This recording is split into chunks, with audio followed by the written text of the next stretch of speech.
Hey, you're good to go, Mr. McIntosh.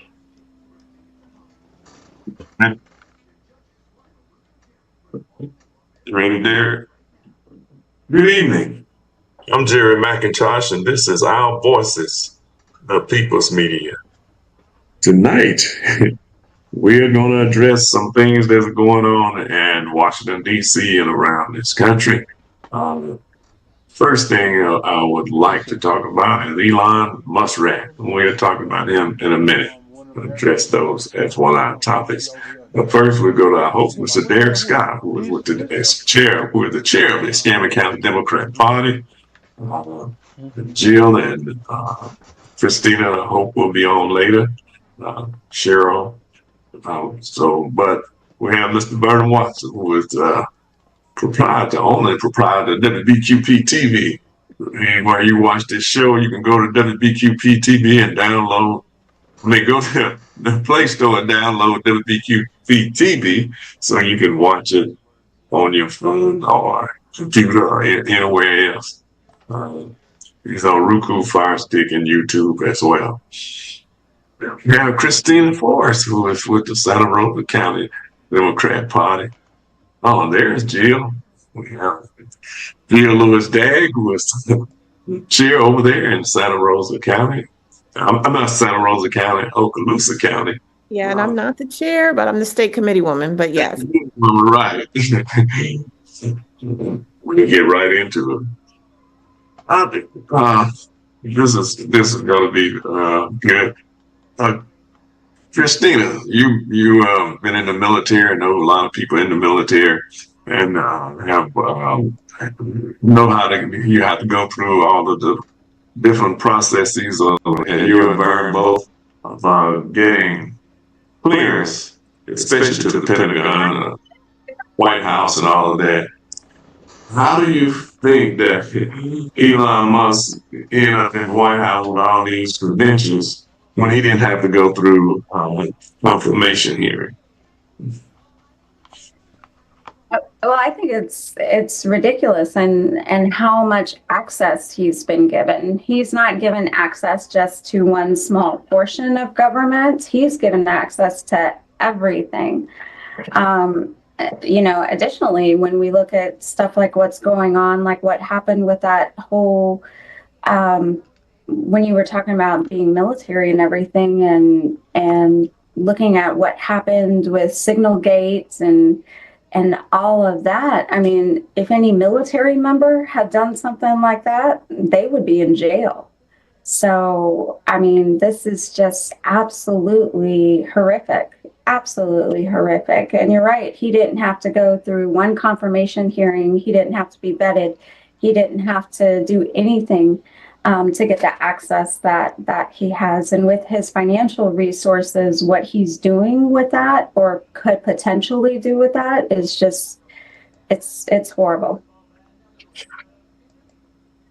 All right, you was in the military, and working within the military itself. Yeah, How did you, well, Jerry, I tell you, it's just amazing. It was two things my dad always told me was matters in this world. He said money and connection. When you know folks, you in, and if you got money, you can get what you want with money. Now, when I was in the military, I was an officer, and in order for me to get a clearance, I mean a secret clearance and a top secret clearance, it took months of FBI investigations and stuff like that. We just did not just get get it overnight. They talk to your family members and they do a whole lot of stuff, Jared, for you to earn a clearance. Okay, and how in the hell they got these whoever they call whatever they want to whatever you call them these days? How does that be? I don't understand that. It's just amazing to me. Well, I no, guess when you got the that's what they say about voting has consequences. I hope folks realize that now. yeah, I'm telling you. Well, I know we jumped ahead of ourselves there. You do the No, that's okay. Feel free. Continue your point, Mr. Vernon. But again, again, I don't know. The question is, what we're going to do to stop it? That's the question. It's getting progressively worse. We hadn't been in this thing 2 months now. Can you imagine 2 months? And at the end of the 4 years, we're not going to know this country.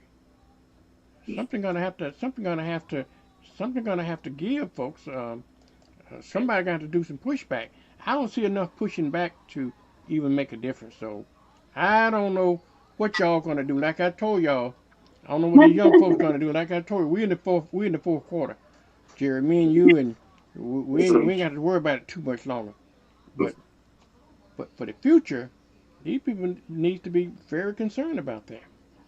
I'm telling you. Well, can I ask a question? Like in the past, has anybody ever been given this level of access to government? Like one person given this level of access to government that has had zero confirmation hearings, that hadn't been vetted, that doesn't essentially have to hold any clearance level at all, and just carte blanche. Has that happened in the past? Absolutely not. Absolutely not, to my knowledge. Like I said before, it's a matter of it's our democracy. We just don't have the guardrails in places to stop them. Honesty was the only thing that kept the glue together in this democracy. If you don't have an honesty, and then because everybody agreed that to a set of rules and said, okay, we're all going to follow this rule. But when you get a fool in there, say, I'm not going to follow the rule. What you going to do about it? And you don't have anything in place to have consequences on what you're going to do about it. Just like this son of a bitch talking about a third term. He said he wasn't joking, and he's not joking. Yeah. And so He's not. And what's going to prevent him from a third term? Again, we got a constitutional amendment said that you need 2/3 of the congressional vote and 38 states to ratify it, all that kind of stuff. That's not going to matter because they're going to capitulate to that son of a bitch. You're right, man. They're already doing it. Whenever you see lawyers, these big law firms bowing down to Trump, that says something about, and I know they're looking out for their bottom line, which because they have all these different contracts with the federal government. So why you think the bottom line equals what? Money and influence. Money, influence. Yeah, money to them. Mm-hmm. But what they fail to realize, well, even with money under a dictatorship, that can be taken away. Your law firm, everything can be taken away under dictatorship. And that's what's so amazing to me, that people who are constitutional jurists, know the law, have the power to help keep some things in check, are bound before the altar of Trump. And that's unfortunate. But the people got to continue, because ever since that law came into play about you give how much money you want, it's been a mess. But a law is only as good if folks willing to abide by it. Follow it. Yeah. If you don't abide by the law, then it's no good, and there's nobody enforcing you to abide by it. What do you got? I was thinking about, McCarthyism. I was thinking about when J. Edgar Hoover came into power, and I was thinking about their scopes of power and, how that kind of compared with Elon Musk, and, how they affected a lot of different things, but just not as much, in my opinion, as what Elon has. And just the carte blanche to go across so much government, and the ability for him, and I don't know this to be true, but the ability for him to mine that information, to hold on to that information, and essentially do whatever he wants with it. It's just highly, highly unprecedented. And the fact, like Vernon, you were saying, they're normalizing it. Like they're making it normal. Like it's okay, and it's absolutely not. You know, Jill,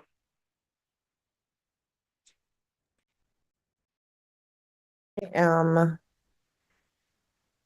I think I'm just numb, I think and then there's so much excitement, but I'm numb in that every day it's something and it always just gets worse.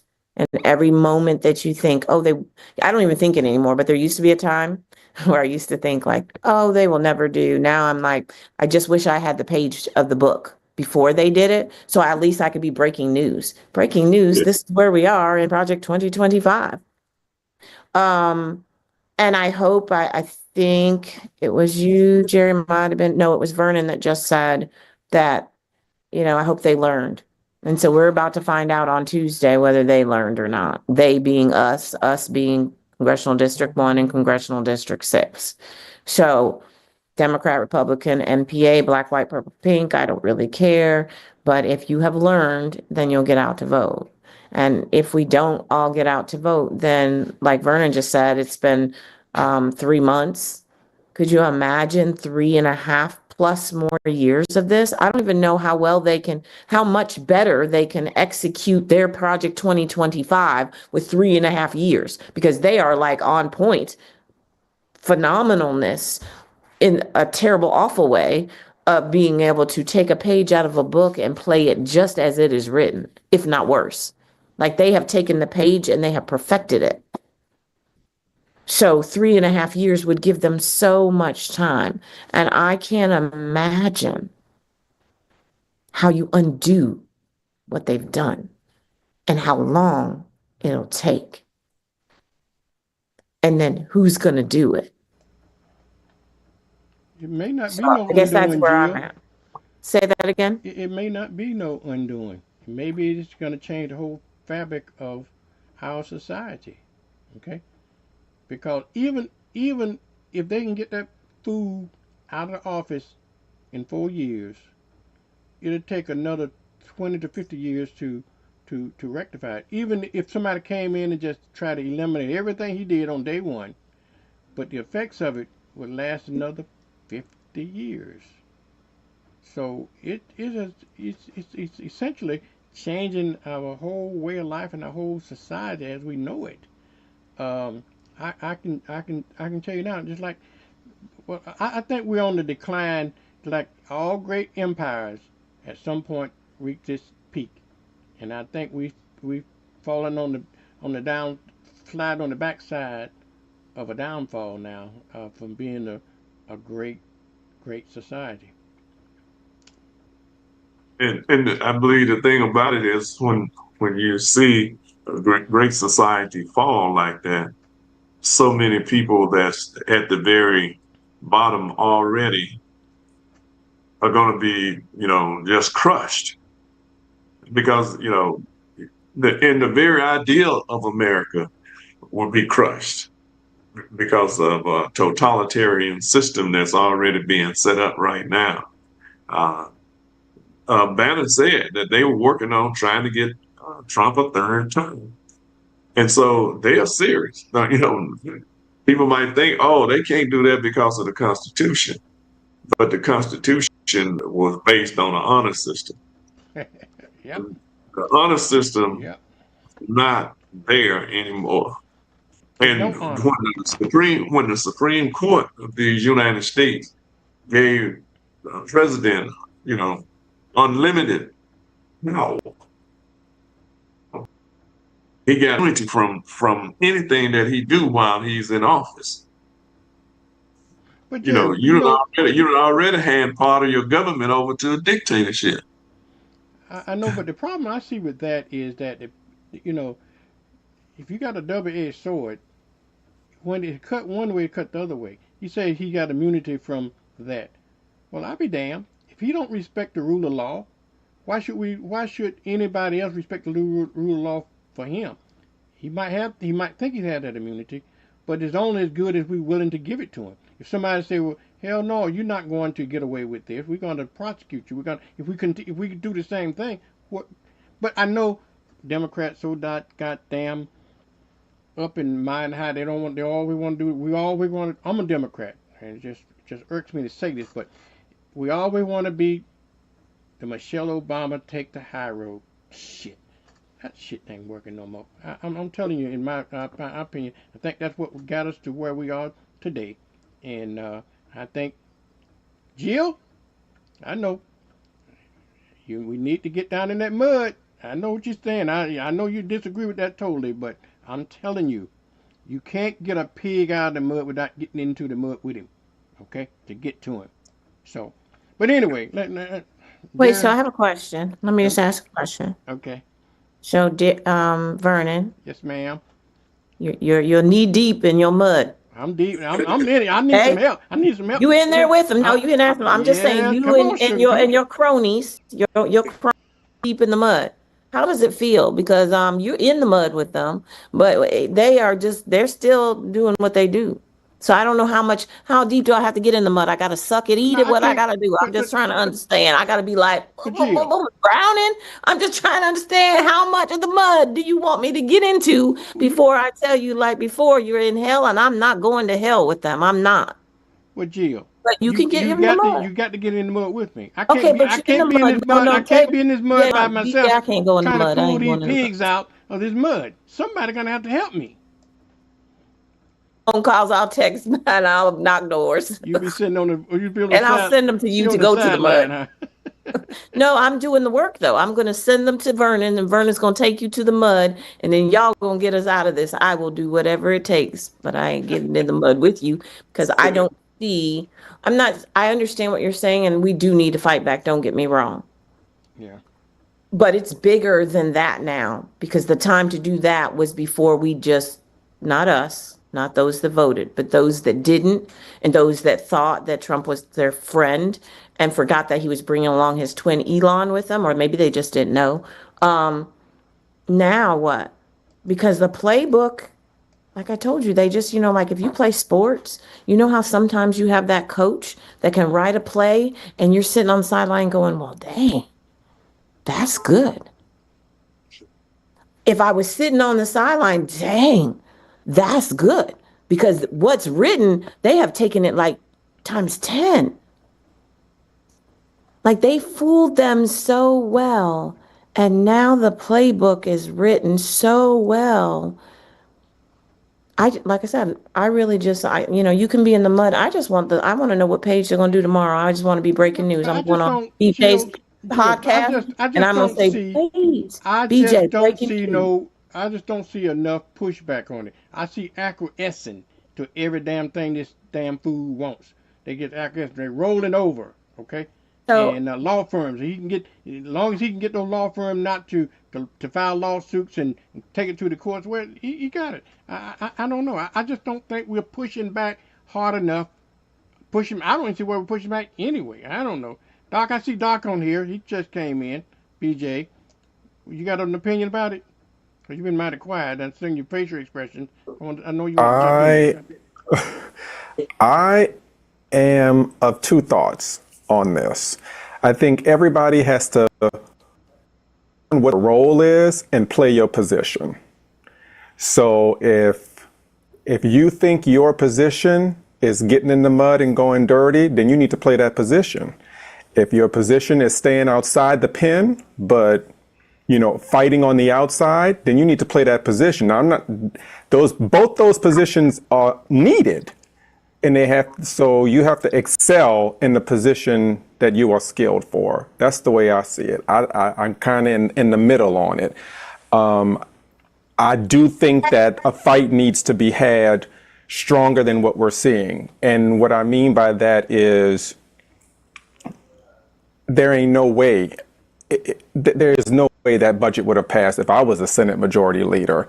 And if it did pass, I would have said, you know what, I'm going to use every parliamentary rule. I'm going to make sure you miss your daughter's wedding. I'm going to make sure you miss your kid's graduation. I'm going to make sure you miss your mama's funeral. I'm going to make sure you miss everything. I'm going to use every parliamentary procedure that I can find from 17 have to go back that far to find a parliamentary rule that ensures that we never shut the Senate down. No vacation time, no nothing.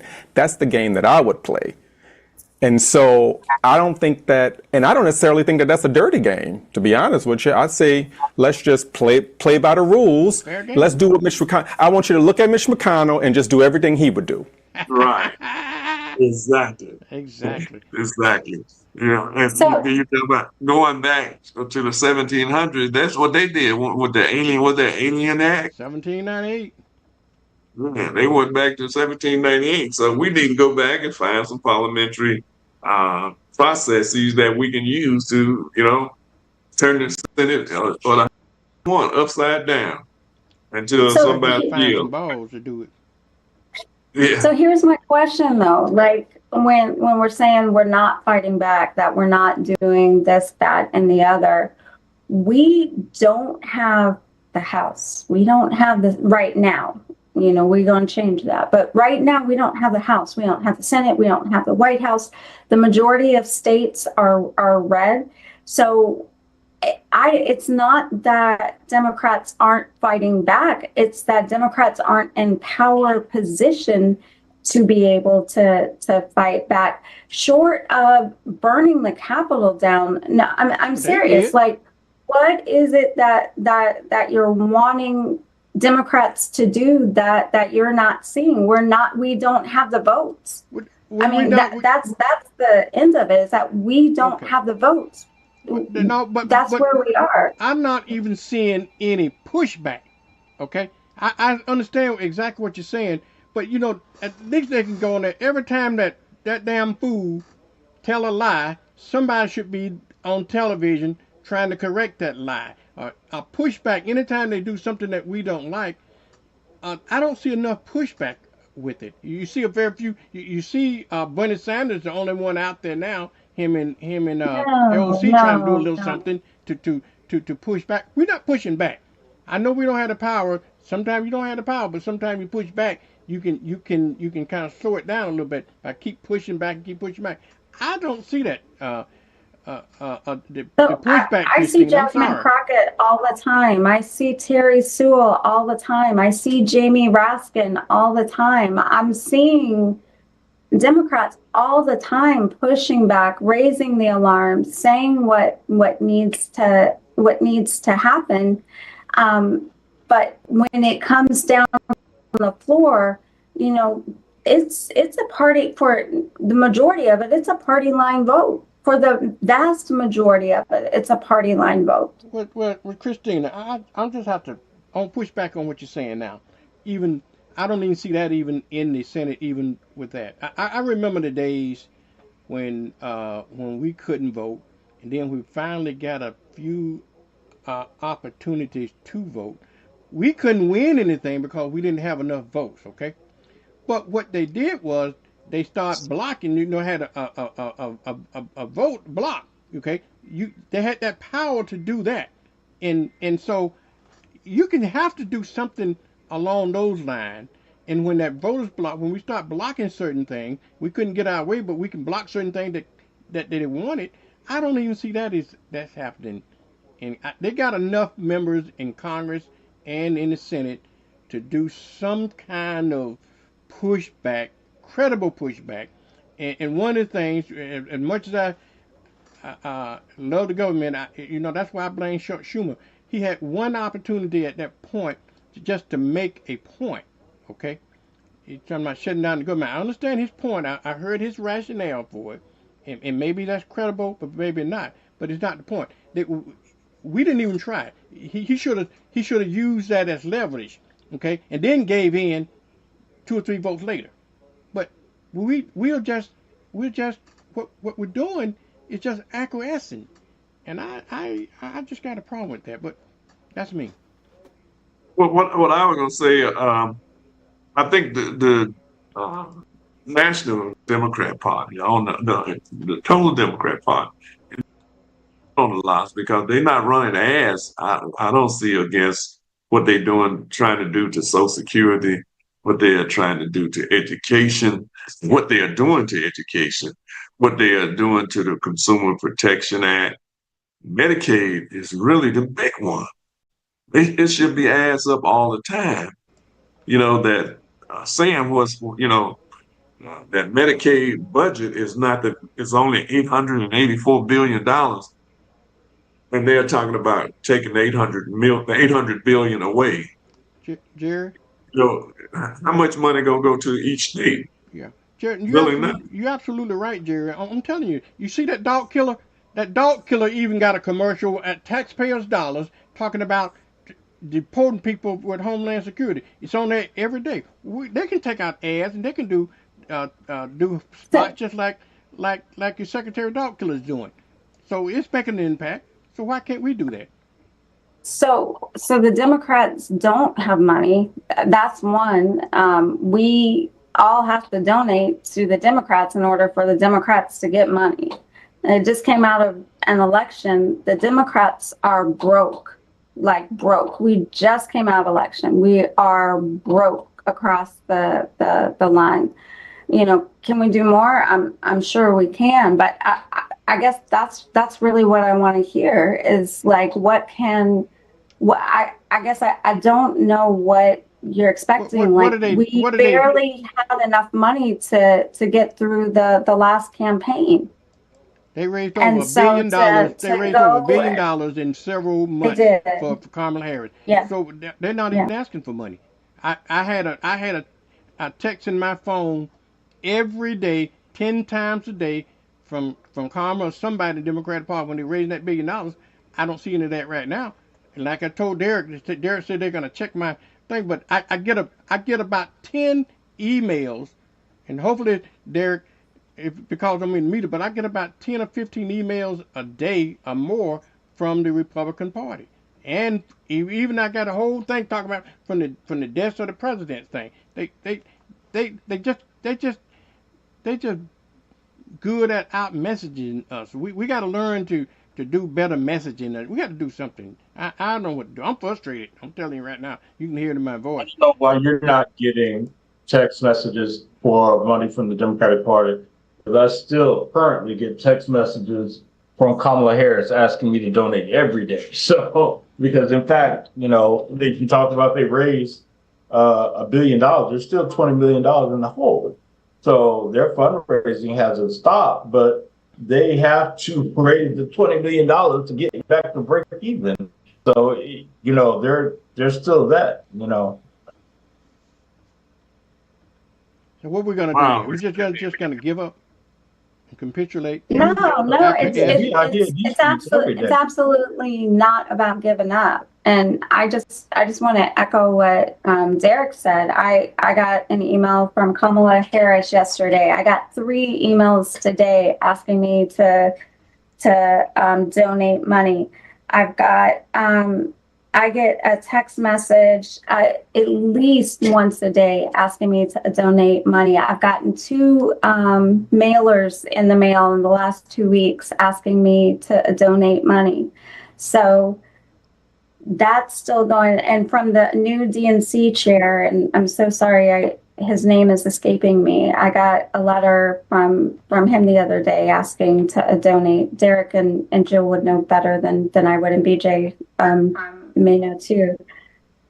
But like I'm saying, we just came out of that. We don't have that money. The Republicans have tons and tons of money. So they have state funds that they can use for PSA. They have all these different PACs. Our PACs are broke. Financially, we don't have money. Well, what happened to plagiarizing? Why don't we just take a page out of the Republican playbook? That's what I understand. Somebody I was just talking to on Friday, and they were saying the exact same thing. They were like, Democrats need to take a page out of the Republican book and just lie. They're masterful at at the lies that they tell, and they be so in sync with the stuff that they say. We need to take a page out of their book as well. And I apologize. I do realize I am beyond my time. I have another meeting I got to jump to, and I will be back.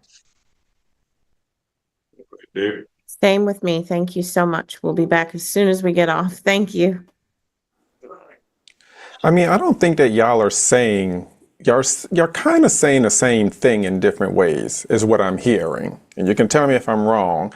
What I'm hearing is that you both are saying a fight needs to be had. The resources in order to engage in that fight are limited, or are at this time is limited. And so I think we just got to fight with what we got, because that's all we've done anyway. We've always been under-resourced, and we've been able to make progress despite being under-resourced. And so, I mean, if you're a legislator, then legislating is your fight. I mean, Mitch McConnell basically neutered Obama's second term, neutered it. He couldn't accomplish anything legislatively. Now, he did do some executive orders, but I mean, Mitch McConnell said, you get nothing. You don't even get a Supreme Court nomination. Mm-hmm. And so I'm saying, my request, if you're a legislator, is you don't get to name a post office. That's how much we're going to block everything you want to do. From everything from a post office to a continuing resolution to a funding bill, you get nothing until, we see some change, or until you guys course correct. And if you don't course correct, then, I mean, he will have to. He's doing executive orders anyway. He's already doing the executive. He's already leading with executive orders. He did them on his first day in office. So he's not really paying attention. So you don't even lose much by putting up a legislative fight. It don't cost you nothing, and that's your position. So we all saying, play your part. That's my expectation. Play your part. Cheryl, you've been quiet. What's your thought? So I am in total agreement with BJ, and I agree with Vernon as well that we need to get a little dirty. But that's not for everybody. Those who can get in the mud, get in the mud. We need you there. Those who are going to be on the phones and texting, we need you there. So, there was one other thing Vernon mentioned that I thought about when you were talking about how it would take a lot of time to undo all that has happened in just this short period of time, right? We still have like 3.5 little years. So that sounds so far away. Oh my gosh. I hate to even think about it. But one thing I would like for us to pause and just take a look and see what the other side is doing. With regard to the swiftness that they're moving. A lot of times when we want to do things and we're in power and we're like, oh, we're going to do this, and the bureaucracy of it all, it doesn't happen until they're about to leave office. And then we got to reelect them to see it through. So if somebody could get in there and with that same energy on our side, first day, get to business.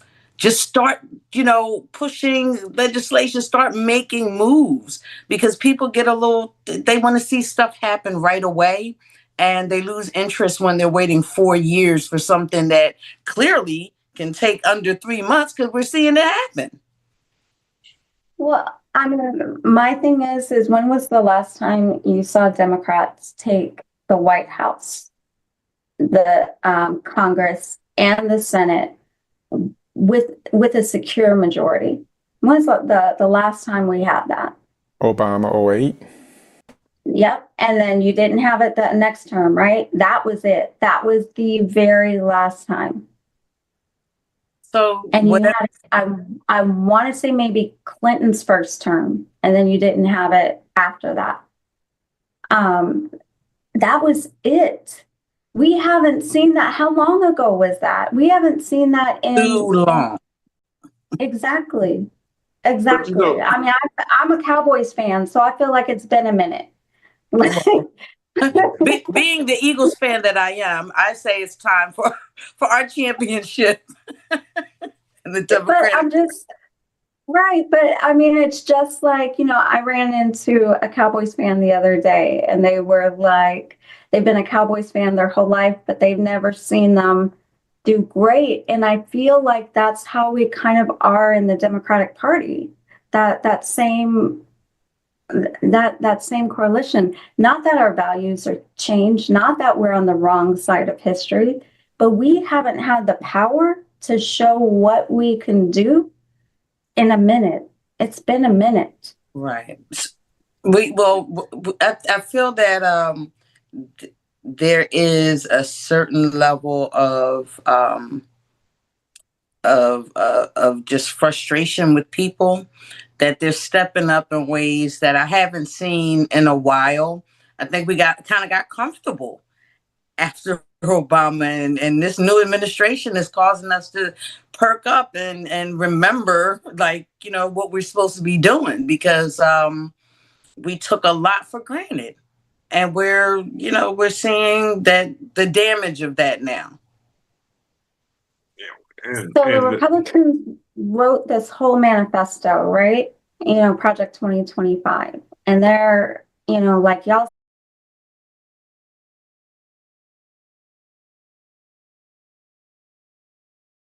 uh, 100%. Everything they said, they are doing it with a swiftness. And so when we look at history, that's why I brought up McCarthy, and that's why I brought up J. Edgar Hoover, because my history, I just don't recall. Like, I don't know how they were stopped.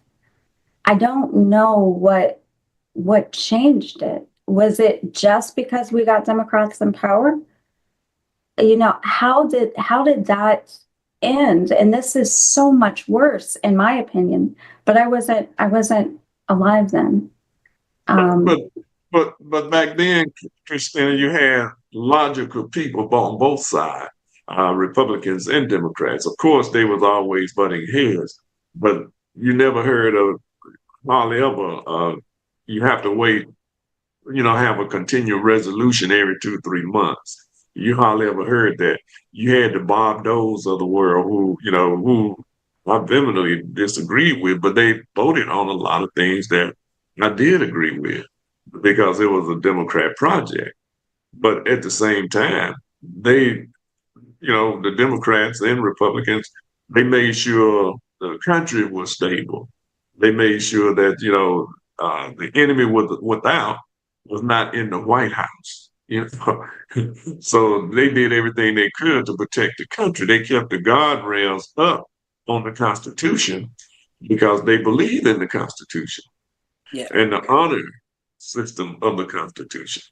But with this group of people you got now, from whether they're in the House, the Senate, or in the White House or on the judiciary, they don't believe in constitutional law anymore. They want totalitarian law, dictatorship, autocrats. So they're not really concerned about the American people. And I see some on the right now, some of the people on the right, so-called right, which is wrong, are now fighting back because they realize what we always say, that what Martin Luther King says. we're all on this planet together, tied in a single garment of destiny. Whatever affects one directly and indirectly the other one.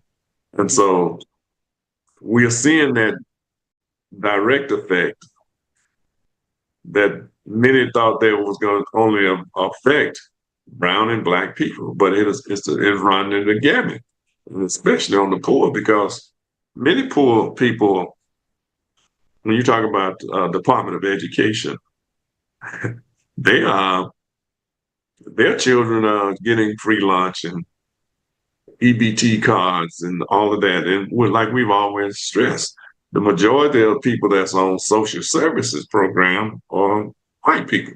They are not black people.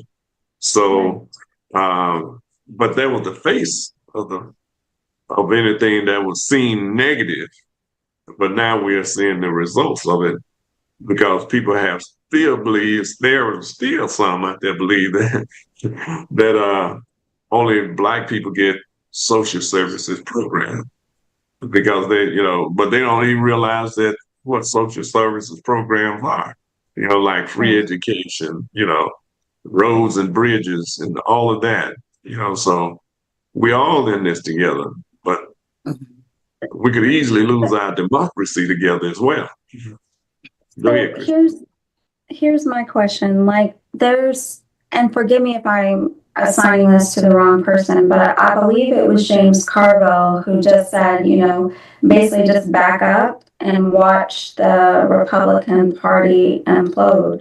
And I don't know that I agree with that, because it's going to implode with all of us. Like, it's going to take us all down with it. But I also don't know what it's going to take to wake people up to the vote. I don't know. I mean, we're in Congressional District 1. We have one of the biggest congressional races in the nation going on right now. And every single one of us is still fighting to get people to the polls. So what do we do? It's also that a lot of people, you'll be surprised how many people don't know there's a special election going on. I received a call night before last, asking me about, hey, Cheryl, is there an election coming up? And that was only because Gay was having her event the next day. But and that prompted people to pay attention and say, hey, wait a minute, there's an election, and why don't I know about this? And who's it for? And what who's this person? So despite all of the hard work that I know Escambia County Democrats do, the Santa Rosa Democrats and Okaloosa and everybody else, there's still a lot of people that just don't know. They're not keeping up with it because they're kind of checked out with everything that's going on and don't want to have anything to do with politics. And that's the key. We got to learn how to reach those individuals. And that's, I know what Christine is saying, it's a hard task ahead of us.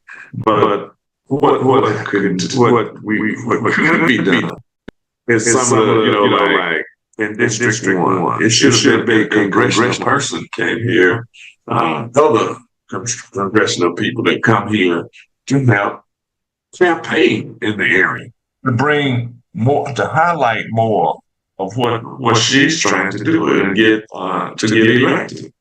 But I don't see that effort being put on the scale that it should. It should have been in each one of these districts where Democrats run.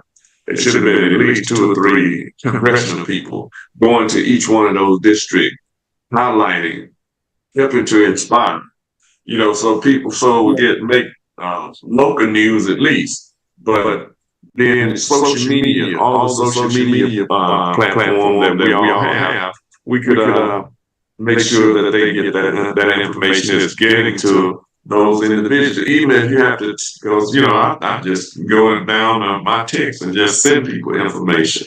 So we have to do it. We have to educate in some kind of way about what's going on. Yeah, and you're right, Jerry.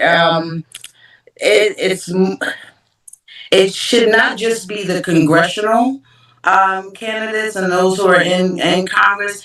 All of the high profile Democrats need to rally around because, the average person may not know who the Congress people are, but there's certain stars in the Democratic Party that they might be familiar with. And if those names show up for someone locally, I mean, it could, definitely bring some more attention to someone like Gay, that could use that extra push. So I don't see the Democrats coming out for each other as much as they could in order to, flip an area.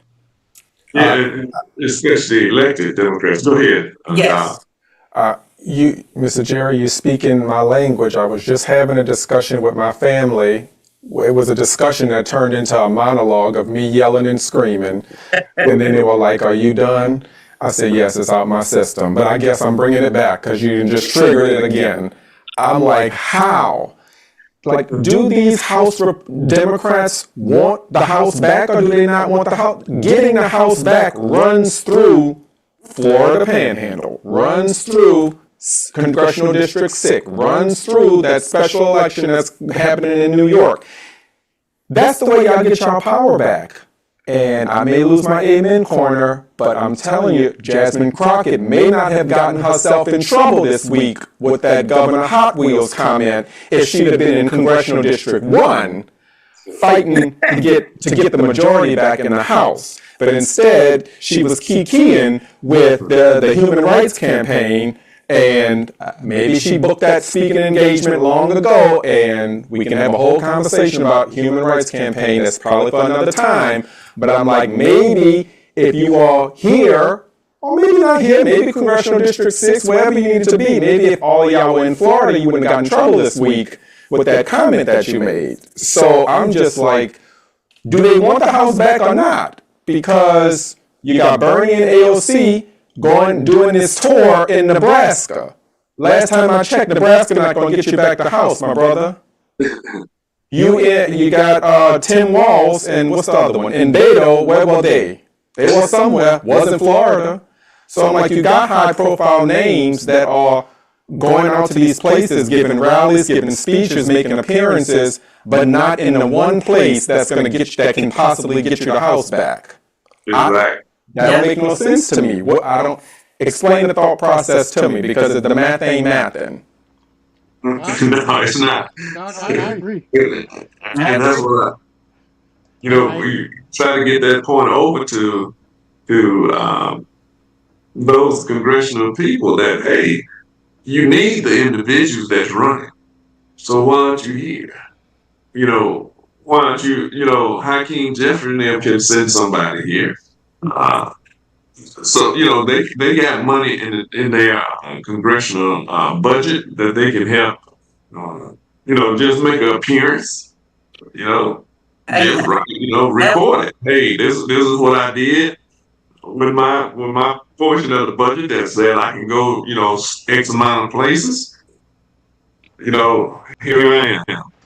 Even running commercials. Can't just sit back. Yeah, you just can't sit back and hope that it's going to win, because that's not a strategy. Doc, Hoping good, but it's not a strategy. I agree with Doc. I'm telling you. That's what I'm talking about. We gotta do something. You can't sit back idly and hope things will change. You got to do things that make things change, make things happen. And you're right. We'd have had much more political capital if Jasmine was here as opposed to there. Now, to Jasmine's credit, I backed her with that Hot Wheel remark. Okay. Okay. Let me tell you why. Because when they don't get on these Marjorie Taylor Greens and these other folks make crazy comments they make, so what? She's entitled to make the same kind of insulting statements. So I'm not mad at her about that. But I do believe that had she been in Tuscaloosa, Florida, she'd probably draw a bigger crowd. People would listen to her. But you, Jerry, and Doc, y'all know something. That's what they got to do. Three races going on right now could determine the whole future of the Democratic Party. And I don't see somebody giving Gay a little bit money, but that's not enough. We don't know where the money's coming from. I don't know where it's coming. They know where it's coming from. But what I'm saying is, but the congressional people that sitting there that can do something, it's final. You got three seats, right? Three seats. If you get in one of those three, if you got all three of those seats elected, it would change the whole trajectory of Congress. but we sitting back, don't want to get our hands dirty. How powerful would that have been if AOC, Bernie, Jasmine Crockett, all of them did a Florida tour over this past week? It would have been so impactful. We missed the mark because we're not as united as the other side. They're locked in step. They could be wrong as two left feet, but they are going down in flames for one another. And us, we're picking at little things, and it's like we got to do better. We got to do better. And they got, they got their content creators in the White House. We got to have the same, that same influence, content creators following these candidates around and making sure that it's where it need to be on social media to reach a certain clientele, and it's unfortunate that, I see some stuff, but not enough where, you get that clickbait that keep on clicking, so, because you want it in increments and short, but at the same time, it has to be out there so that, somebody can pick up on it. Yeah. So I just wanted to say I am extremely, extremely proud of Gabe Valmont and the race that she has won, the race she has ran. She has done such a phenomenal job. I would be remiss if I didn't come on and say that if you haven't voted, please vote. Early voting is over. You can vote on Tuesday. It is so important, because we get this every single election, that you vote in your assigned precinct location. Please do not go to an early voting location to go vote. Please vote on April 1st, which is Tuesday, so don't be an April Fool. Vote for Gabe Valmont, but vote in your assigned location. And if you need help, rides to the polls, you've got this whole group of us here. Send us a message. We will get you to the polls. We will do what needs to be done. I don't care if you're in Escambia County, Santa Rosa County, Okaloosa County. It is so important for you to go and vote. And this is going to come down to the wire. I'm not here to say like this is some sort of magical thing and it's in the bag. This is going to come down to the wire, and it's only going to happen if we show up. And we got to show up on Tuesday in mass. If you've already voted, call up 5 of your friends. Go by their homes. Go take them to the polls. Okay? Have them pull up. You can track your ballot. Have them pull up and show you where they voted. If it doesn't say they voted, go to the polls. Okay? I cannot stress that enough. If we're not going to win if we don't show up, and we have to show up in mass. And so to Gabe Valmont for running this incredible campaign and giving us such hope and going through all of what she's gone through. Y'all, she's gone through hell and back. And to still stand up and fight for us, we need to show up for her. Yeah. We really do. I just want to echo that because I have not seen such a robust campaign in the 10 years I've been here. When I'm watching YouTube, I see her commercials. I'm on social media. I see her commercials. I see the billboards. It's like it's everywhere. And I haven't seen that much energy behind a candidate in a really long time, if ever, in the time I've been in Pensacola. So kudos to Gay and her team for that. And also in talking with other people, encouraging them to go out and get out the vote early this past week. I got a lot of comments about how impressed people were that their doors were being knocked. And it was the first time, even my family said that it was the first time in years that someone came and knocked on their door. So they were glad that they still do that. So again, kudos to Gay and her team, and hopefully this will be the base for how we moving forward. You know, Vern, we've often talked about that, you know, how yard signs and door-to-door knocking have always influenced elections because people have that personal touch with you, and it's personal to them too. Even if the candidate don't come out, have a representative to come out to walk with the people that's knocking on doors, who are the representative of the candidate as well. But when the candidate themselves have to, you know, be out there with the door knockers and all of the representatives of that's in that district. So it is important, as Cheryl said, it is important that you know, you knock on doors and put out those that old stuff might seem like it's old, but what it is, it's redundant every day. If I see, I go out in my yard, there's a sign out there. You know, even if I don't look at the sign, it's like, you know, my subconscious mind had already picked it up as soon as I walk out the door. Yeah. Because it's, you know, now it's being perpetuated in my mind that this is the person I need to vote for. And, you know, it also keeps people from forgetting that it's voting season.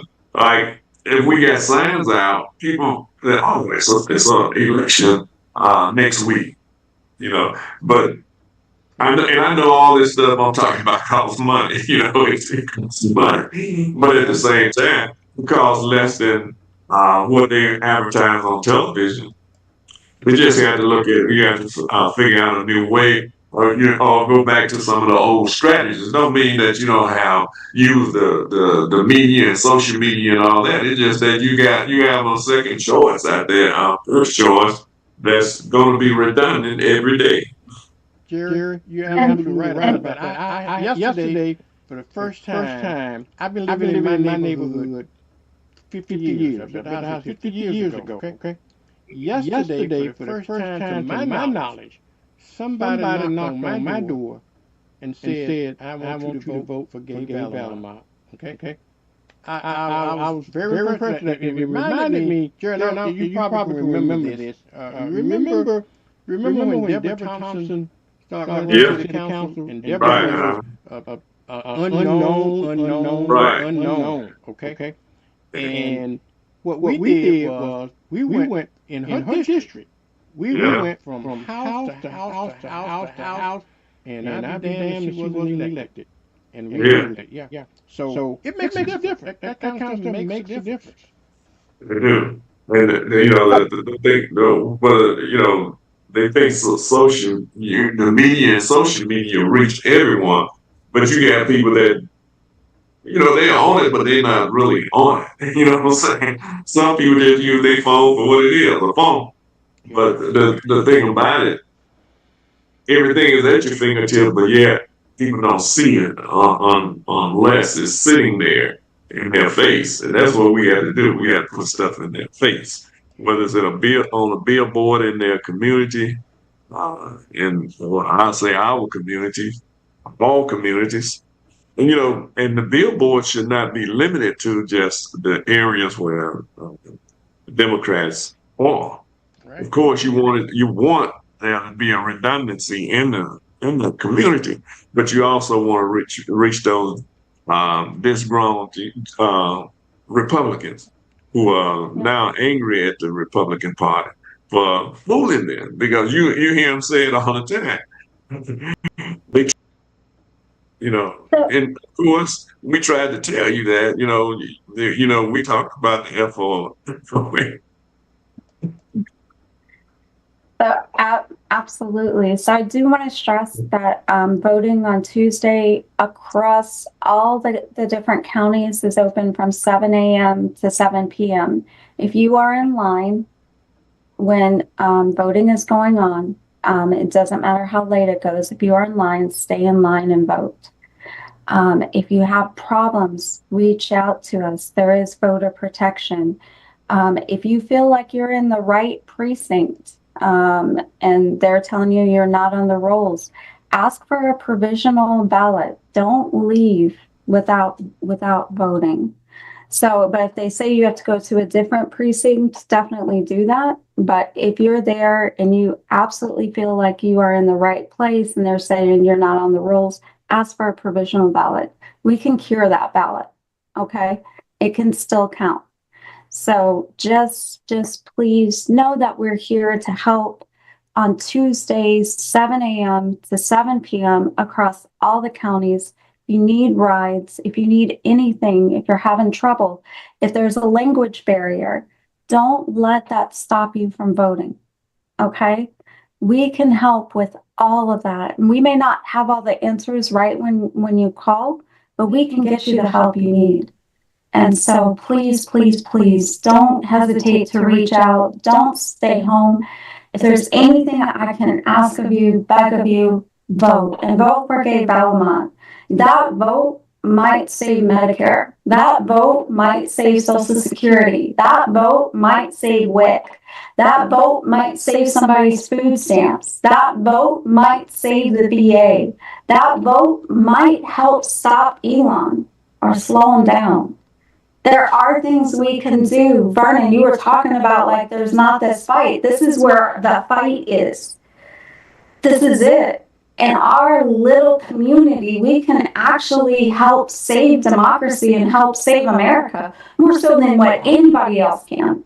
We got folks from all over the country writing postcards, doing phone banking, spending their time, money, and volunteering to come down and knock on doors. It's because it's that important. So we have to wake up and realize it's that important. We've got to get everybody who is all over the place. You've seen what their plan is. You know, if you're a Republican, I don't care if you're a Republican. If you want to save Medicare, help us save Medicare. Vote for Gay. It's not going to change who's president. It's not going to change the Republican nothing. Okay? But if you want to help stop it, if you're like, hey, this is not what I really wanted, this is that opportunity to show it. Vote, vote, vote. You know, you named some of the things that they're destroying. These are agencies and programs that are being destroyed. The Department of Education, the Consumer Protection Act. We all know that the Department of Education has helped. It helps 2.2 million children every year. And it also helps the children with autism, disabilities, and all of that. The Department of Education has helped those individuals over the years. And then the Consumer Protection Program, which Elizabeth Warren and all of them fought to get into place, is now under attack. About to be, they're going to, as a matter of fact, we're going to be enforcing it. That means you're going to have high interest rates on your credit cards. Banks can rip you off. It's just a whole host of things that can happen to you as a result of you either voting or not voting. But these things are happening, whether you want to believe it or not. Medicaid, we talked about that, $800 and some billion that's being threatened and taken out of it to be cut. So some rich person can get even more richer. Social Security. Elon Musk called it Social Security a Ponzi scheme. Well, I mean, I paid into Social Security. I'm sure everybody on here paying into Social Security. 100%. Yeah. Tell it. So if we are paying into something, if we are paying for it, we are entitled to it. So Musk is the scheme, is the Ponzi scheme in this whole thing. But he wants to project that on everyone else. He's the Ponzi scheme. He's the one getting $8 million a day from the federal government. He's on the political breast of America, sucking the life blood out of it. That's him. Then they cut thousands of people, hundreds of people from the IRS. I mean, they're not going to be investigated when they decide to rip the country off. And then USAID, which feed people around the world, the hunger, give medicine to people around the world. Has had people are now dying from, malnutrition, starvation, and also different diseases because these vaccines that we were sending have saved a lot of people. And then the SNAP and free lunch programs, WIC, Women, Infants, and Children Food Healthy Supplement Nutritious Program. If this don't make you vote, I don't know what will, because then you got the cutting of the Environmental Protection Agency. Kennedy already said he's gonna cut 10,000 people. I believe that's what he said. 10,000 people from the Center for Disease Control, the CDC. The Food and Drug Administration is all under attack. Go ahead, Christina. Can I interject? If I'm completely vulnerable here, I just want to point out I was a staff sergeant in the military. I had at one time 3 small kids, and I had just adopted my twin brothers. So I had 5 kids, y'all. I was a staff sergeant. My husband was in the military. We were mill to mill. I was on WIC because of all the kids I had. I was on WIC. So, I mean, I'm just saying, like, that was our life. I wasn't able, and again, I'm being vulnerable, but I wasn't healthy enough to be able to breastfeed. I needed formula, and on top of that, all my kids were sensitive and needed some sort of expensive formula on top of that. That was our lifeline. Without that, we wouldn't have had anything. And so, I was doing that as a military member. Okay, I just want that to be clear. And again, I'm being vulnerable here. Okay, so I know what that was like. You know what I'm saying? I know what that was for me and my family. I know how grateful we were for it. And like I said, I wasn't able to breastfeed. I wasn't able to feed my kids that way. I just was too sick.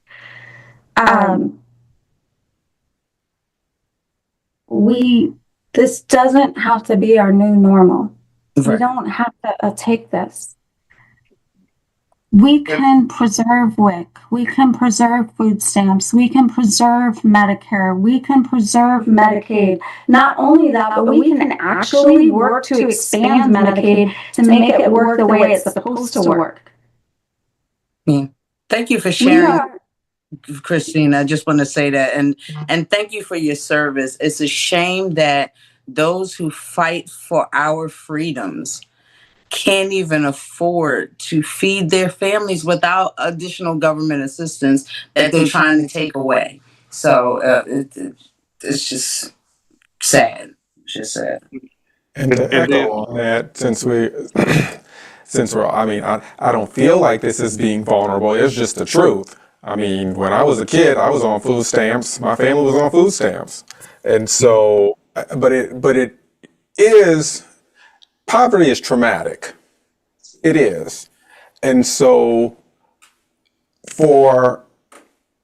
I think when we are we're constantly being pressured to really protect systems that are being disabled that really, if you think about it, don't really serve us in the ways that they need to serve us, but what we got, so we got to save them. And so, because even with the supplemental nutrition, which is basically food stamps, we all know that that's not enough. They think that people are getting rich off food stamps. It's not enough. They limit what you can buy. If you want to feed your family healthy stuff, you almost can't. You got to get all processed food because that helps you stretch, your nutritional dollars further. And so it basically contributes to us having unhealthy eating habits, not because we don't want to eat healthy. It's basically because what's the option? You can buy 10 boxes of macaroni and cheese, or you can buy one head of broccoli. So it's like, so what you're going to do? You're going to buy what you need to buy in order to feed your family. So it basically, it's almost adding like insult to injury because we're fighting to protect a program that doesn't keep up with inflation, gives us like $40 a week per child, maybe, and really doesn't meet the need and has actually never met the need. I mean, I can remember us with the calculator when it used to be when it used to look like Monopoly money. And I remember my mom used to play a game, like how can we get the most without going over? My brother loved the game. Me, I was like, oh my God, if we get into the cash register, we're going to have to put something back if we go over. It was traumatic for me. My brother loved it. He thought it was a game. I thought it was like, oh, it's going to be so embarrassing. If, what are we going to have to put back? And then we're going to have to choose, and how this is going to make my mom feel. And so it all depends on how that particular child internalizes that.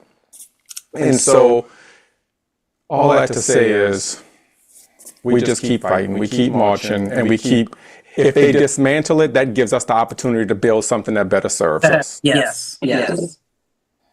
But how long? But in the process, how many people are going to be crushed under the weight of that decision? And that's because it's like you say, it's already not serving its purpose the way it should. But it is keeping some people alive and afloat but like you say, it's not keeping up with inflation. It has never done that. It has never really tried to help lift people to the point where they can move on away from that assistance. It keeps them in a perpetual state of slavery, if you will, to a system that is not working on their behalf. Right. So you're absolutely right. But we have to still prop up these systems, unfortunately. But I think these are times for us to strike a blow for justice. We'll seek these agencies and places where we know that the assistance is there, the money is there, that could be better, I would say, distributed throughout the country for the benefit of lifting people out of the poverty situation that they are in, and making sure that jobs is available at the same time so that people can work their way off of the system. So, sure. Yeah, I'm taking in everything you're saying, but I'm also paying attention to the fact that that's often not the story. So although there's a lot to be reformed with SNAP benefits and a lot of government assistance, I feel that the other side is making it a thing to distract from the other waste and fraud that they're doing on a larger scale. You know what I mean? So they're like, oh, we're going to cut all these programs over here and because of fraud or waste or whatever DOGE does. And meanwhile, on the other side, they're taking even more. And they are. Just want to say also, the media has been complicit in the rise of Trump. If going back to 2016, where they gave him over $2 billion worth of free advertising. $2 billion, can you imagine that? He spent very little money out of his campaign chest because the media would cut away from Hillary Clinton and go straight to Trump when she was running for president against him. Just a whole host of things that they was engaged in because it was bringing the media so much money itself in. So they were giving him the free advertising while Hillary Clinton had to pay for hers. We wouldn't have had Trump if the media hadn't been complicit in his rise to power in this country. I Can I wouldn't necessarily. also, Oh, okay. oh no, go ahead. No, I was just going to say, I wouldn't necessarily blame the media totally, because it was the first time that they had, it was the first time that they've had someone use that platform in such a way to like spew some of the nonsense that he was, spewing at the time and continues to do. He used it to his benefit because we weren't used to someone being that crass, that the mocking and the bullying that he was doing. It was quote unquote newsworthy. It got people's attention, and he capitalized on that. So I mean, I get it that the media, once they realized what was going on, they should have changed course. But it also was something that the world has never seen when it comes down to a presidential candidate acting in the way that he was acting at the time. And continues. Can I Go ahead, add Christine. also? Can I add also they eroded the Voting Rights Act that in 2016, that was the first election that we had where the Voting Rights Act of 1965 had been gutted. That was the very first election. And so we've seen how the elections, how the maps, everything else has changed after that. The reason why DeSantis is able to get away right now with his maps in Florida, the reason why Georgia and other states, we don't have and haven't had since 2016 the full backing of the Voting Rights Act. And it's just further and further and further becoming eroded and eradicated. And that is truly, truly dangerous to our democracy. If we don't have fair elections, if we don't have good maps, you can vote until you're blue in the face. I don't want anyone to take this wrong. You're not going to see the outcomes. You're just going to see politicians playing games. Mm-hmm. And on top of that, the media, the reason I said about the media because they have such immense power to make or break somebody. Malcolm X talked about it years ago, how the media can make the innocent man guilty and the guilty man look innocent because they can flip the script on it. But the media has, as we talked about, the first seat in history. And they are supposed to be keeping the other three branches of government in check by reporting to the American people what's taking place, so they can make informed decisions, not decisions made on crap that's sent out now through social media. And they should be course correcting, when they see that these lies are out there, they should make sure that they are told that, the American people know that these are lies. These are not true. They are not backed up by facts. It's just opinion and lies. So that's where I'm at on it. I hope the media have learned a lesson over the year, because now Trump is trying to destroy it as well. But I don't know if they learned or not. I don't think they learned that at all. I think just the opposite. I think the news has become even more polarizing. I think it's gone more after ratings. I think they are sensationalizing and highlighting way worse than what they ever did in 2016. I don't think they've learned anything except for a dollar of the story. Doc, you can jump in at any time. I mean, I concur. The media, I mean, we can narrow this into our local media market, who has barely paid attention to this race. I mean, if you go on WEAR, which is probably the most viewed local news network in our area, you could find 2 stories on gay in this whole election cycle, and one was 4 days ago. So, but when I went to a forum for the Republican Party at their congressional forum, when they were having their primary, you had every news outlet there, you had newspapers there, you had bloggers, live streamers, they were all there. And the candidate who ended up winning their primary didn't even show up. And nobody even questioned it. You would think that the big story of that forum is that the Trump endorsed candidate didn't even have the temerity to show up for a forum. They just covered it like if it was it was business as usual. And yet when the Democratic side has events, I mean, we can barely get them to spit at it, let alone show up and cover it. And so we just have to understand that what that taught me in the moment is we got to make our own news. We can't depend on them to be our storytellers. We have to be our own storytellers, which we already, as Black people, have that experience. We've always had to be our own storytellers and our own curators of our history and our story anyway. So it's not like that's not something that we're not used to doing. It's just adds to the frustration of, can't we just get a break somewhere, somehow?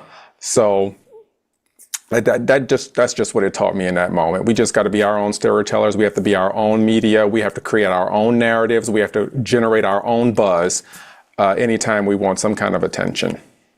Like, I'm curious. I think I know the answer to the question, but did they show, did the news cover anything about what happened yesterday? I don't recall WER seeing a word of, like. Yeah, and that was major for. That was major, right? You had somebody here big. Yes. Town, and WER was like, do. You didn't see a lick about it, But like BJ said, us covering our own news, I saw the coverage and people posting about it all throughout, like all day yesterday. Just different people going live and sharing posts and encouraging folks to get out and vote and things like that. It was start with you, Mr. McIntosh. What do you have for us? Our banquet that's coming up in June 20th, 28th, annual Freedom is Not Free banquet will be at It's Personal by Sheila's on Cervantes Street. We got Jennings.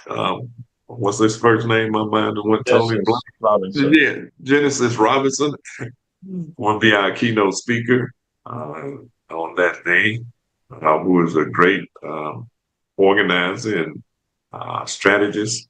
So we want to make sure that everybody come out to here. Our tickets are still $50 per person, but that's June the 20th. Doors open at 5:30 p.m. For the social hours at 6 to 6:30, and then we will have Genesis Robinson speaking on the banquet, at the banquet, which is our 28th annual Freedom is Not Free banquet. And so we hope to see everybody there. Well, we are asking everybody, if your move for change was unimportant, well, you better think again, because it's very important now.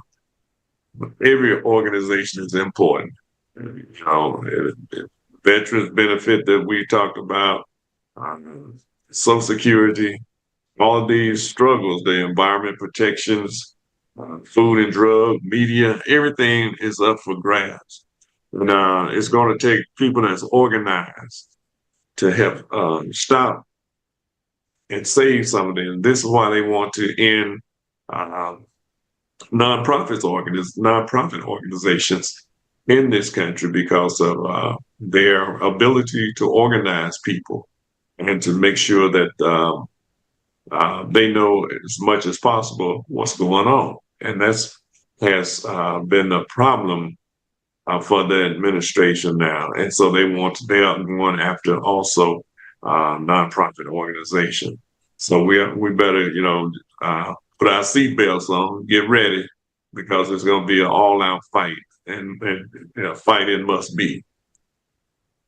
But don't forget, that's June the 20th, 5:30. It's at it's Personal by Sheila's on Cervantes Street. The 28th annual Freedom is Not Free banquet. Hope to see you there. Thank you for that. Cheryl, what do you have for us today? Well, this past week I was out doing my early voting, and not just voting, but making sure that I was responsible for at least 5 people. So that I did. So I was proud of that, playing my part in the process. And nothing much going on. Just want to encourage everybody to get out on Tuesday.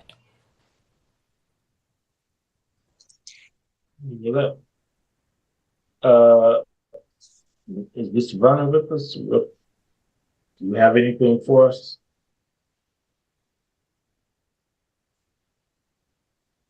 They Vernon left for a second.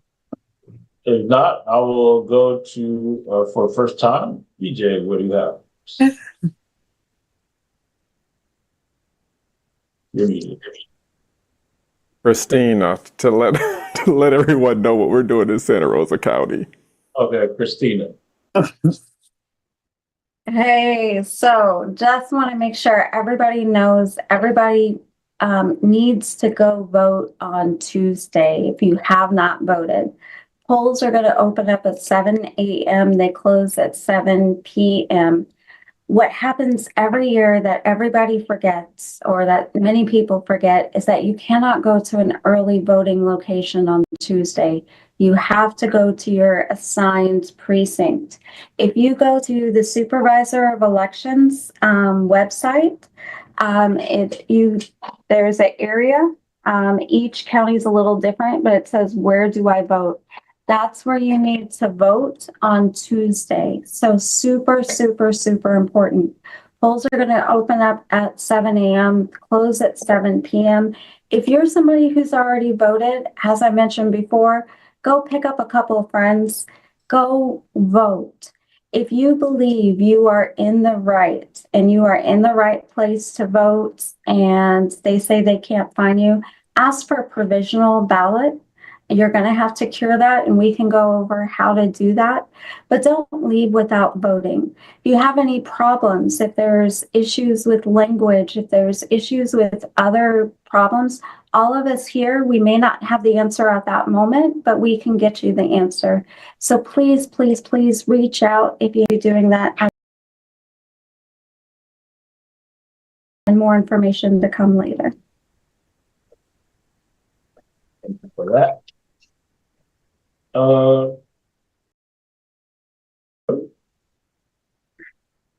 Hello, everyone. Jill is exhausted. Jill looks exhausted. Jill is absolutely exhausted. But I am not too exhausted to tell you that everything that everybody has said is like absolutely true. We cannot give up. We cannot give in. It really doesn't matter. All the things in life. What I'm realizing is that life doesn't stop and time doesn't stop, but it is just critically important that, as Cheryl, I think, said she took 5 people. We need to go find 20 people. We got to go find 20 people, which shouldn't be hard because there's going to be so many people that need to go and vote. But I think that's really where we are. But for Okaloosa County, this is not about Jill. For Okaloosa County, we just had a big festival yesterday, over 10,000 people in Crestview for a Triple B. And we were out there absolutely saying have you voted? Do you know about it? And there were people that didn't know. I mean, with everything going on, you just can't believe it, but it's absolutely true. There's still people that don't know. So in case you don't know, and you live in Escambia, Santa Rosa, Okaloosa, and parts of Walton, there's absolutely an election that you cannot sit at home. You must go vote. I had a very interesting conversation with a gentleman. He was a Democrat, but his whole family was Republican. And I'm telling him the things I didn't know I knew so much. I kind of felt like BJ. I was like, wow, I can be like Dr. BJ right here. I can tell you all this information. And he was like, I'm going to tell them that. I'm going to tell them, giving them all the reason that it's okay to be a Republican and vote for gay. It's okay to be an MPA and vote for gay. It's okay to be a veteran, to be whatever and vote for gay, because the alternative is 3.5 plus more years of what we're going through. And it's just going to get worse because, like I said, they're going to perfect it. But for what's going on is our polls are also open 7 a.m. to 7 p.m. You can call for anybody that needs a ride. I'm sorry, my brain is fried. If you need a ride, you can call 850-259-4735. That's me, and I am part of the coordinating team. I will then get you to somebody who will get your information, get your address. I know the NAACP is doing some work, and then we have some other volunteers. We will safely get you to your polling location. We will help you look up your polling location if you don't know. We will wait for you to go inside and vote unless you need assistance, and then we will roll you into or help you get into the polling location, wait for you to vote, and make sure you get back home safely. Do not allow yourself to say, I'm too much of a problem, or I have my kids, or whatever. We'll take the kids, the babies, all of you to get to vote and take you back home, whatever it takes. It's just that important. It's so very critical. Trying to think if there's anything else I'm supposed to be saying. I do know that this is breaking news. Derek, got a question. Are we allowed to say who's coming tomorrow? Because I just got the notice in my email.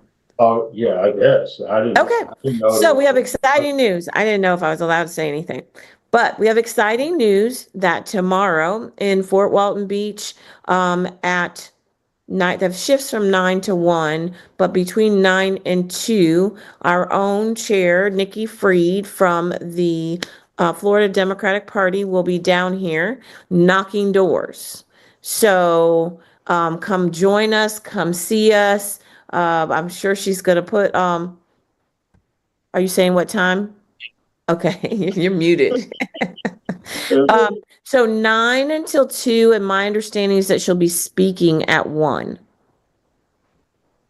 And I would say you can also call 850-259-4735, and I'll get you the address of where she's going to be and all of that. We just got the information. So we're excited that the chair is here. I can tell you that they said that the DNC chair, Ken Martin, was down in CD6 knocking doors, literally knocking doors with us. So understand that for, I don't want to say that Chair Fried wouldn't have come here, but to knock doors, I don't know if it wasn't important. But I can absolutely tell you that I don't think ever have we had a DNC chair knock doors in Florida. Visit, yes. Knock doors, no. This is that critical. It's that important, and it's exciting that we have people, Derek usually says this, literally from all across the United States here actually knocking doors. Some of them federal workers that were fired, like they felt so strongly about what's happened to them that they're coming here to help us. And if they're not here, they're making phone calls, they're texting. And I hope there's a way, Derek, Jerry, that we can share all the phone banking links so people can join in, because it's not enough to just hear us and go vote. As soon as you've got your 20 people to vote, then we need you to jump on a phone bank. Try to get those people that are still sitting at home, still need just one more touch, one more call to tell them it's really important. We really do need you. Do you need a ride? What can we do? You need to go vote. So I'm thankful for this, for you, Vernon, and for you, Jerry, for having this. I'm thankful to all of you, because I know everyone that's on here, how hard you have been working, how many doors you have been knocking, how many phone banks you have been on and texting. And then to anybody who can hear our voice, if you have been doing this for us and you're not from this area, we just can't thank you enough, because when we win, it's going to be because of all of you. And so I just say thank you. I thank you for this opportunity. And we just can't give up. No matter how tired you are, take your 2-3 hours and keep moving. Couple more days. Thank you so much. Hey, Derek, before we go back, I just want to get an address to the banquet. It's 2610 Cervantes Street, 2610 West Cervantes Street. And the venue is personal, Sheila's. As I said, what I didn't say is that we're going to have silent auction, door prize, and of course, dinner. So we're looking forward to everybody being there at Move for Change 28th Annual Freedom is Not Free banquet.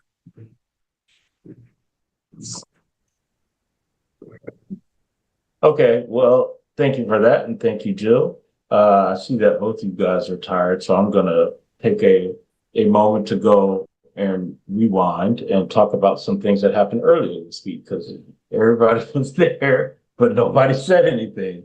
So this week we had the exciting opportunity to participate with Equal Ground in their days at the Capitol in Tallahassee. So Mr. McIntosh, Jill, and I traveled to Tallahassee on Tuesday and for Equal Ground's reception. For those of y'all who are familiar, Equal Ground is the organization, the Black-led organization for Black Floridians that does advocacy work and voting rights work on behalf of all Black Floridians here in the state of Florida. They do a day at the Capitol, and so we had the opportunity to participate in that.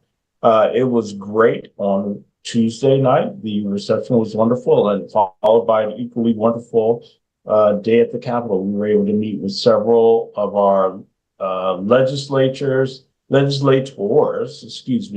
in the state of Florida, and we participated in a wonderful scavenger hunt, which I'm pretty sure we won, but we haven't heard successfully because we got all the photos across the Capitol. But that was great. So thank you to Equal Ground. Thank you to Genesis and Jasmine Birdie Clark, their founder and senior advisor, and Justin Jones and Melody Andrade Williams for doing all that they do to put together a wonderful day at the Capitol. And we then followed that day at the Capitol with another day at the Capitol with the Democratic Black Caucus of Florida, which happened on Thursday.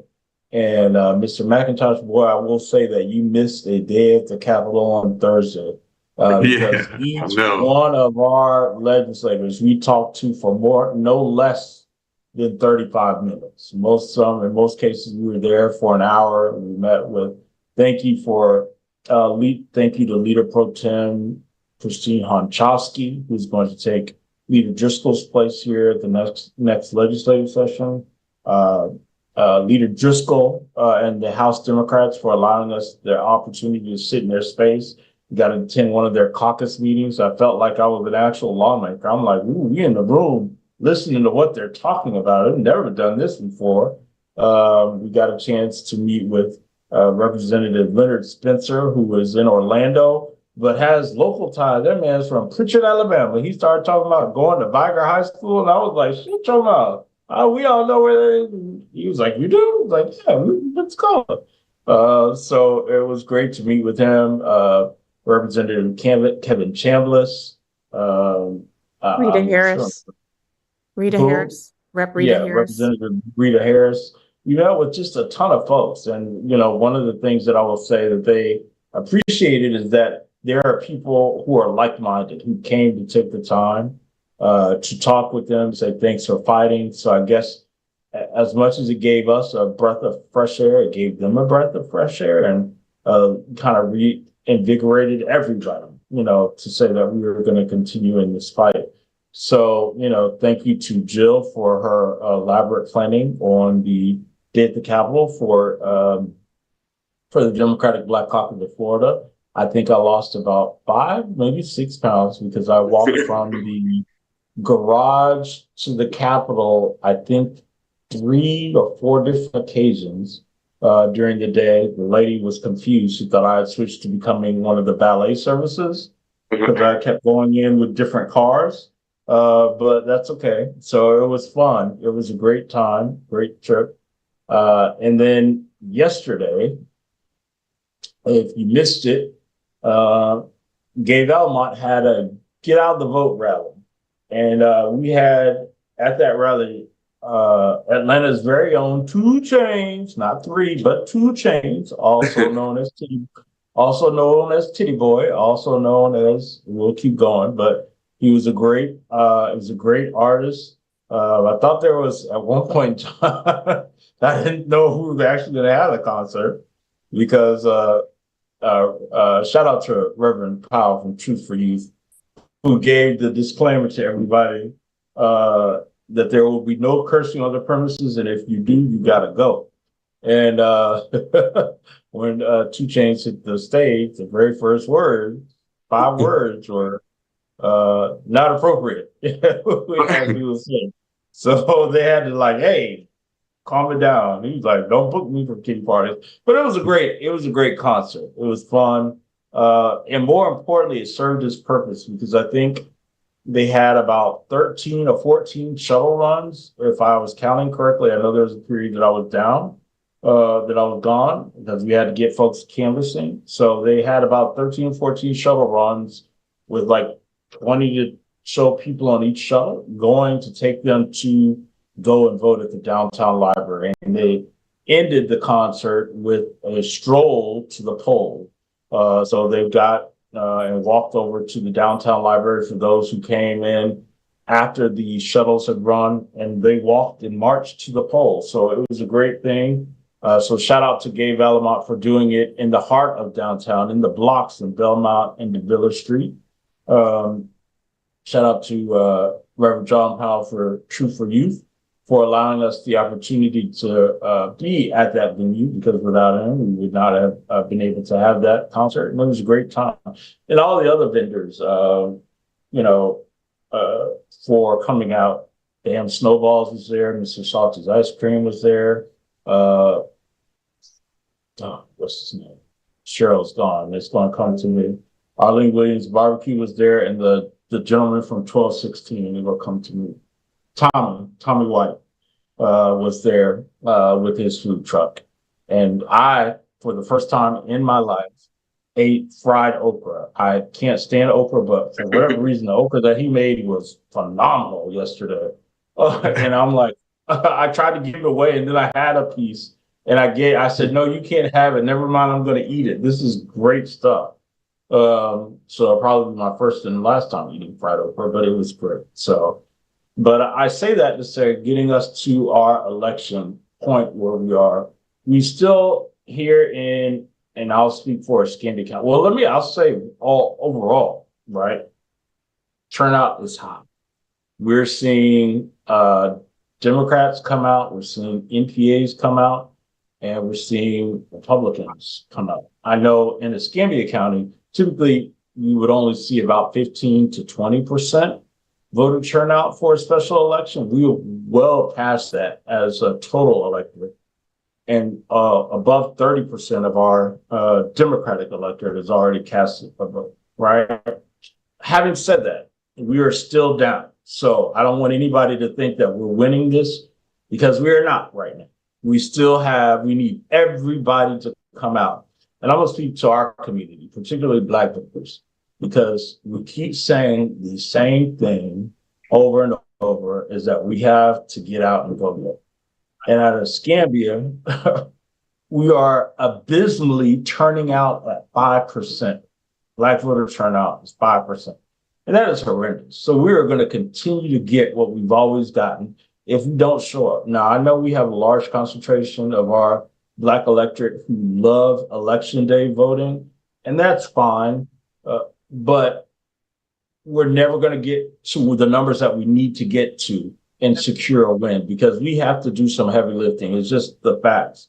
Escambia has the most Democrats, both in Santa Rosa and Okaloosa. They're outnumbered 3-1. So we need to kind of do our part and do some heavy lifting to make up just in the raw numbers that Santa Rosa and Okaloosa aren't going to be able to manage because they're outnumbered 3-1. So having said that, we need all of our folks out right now.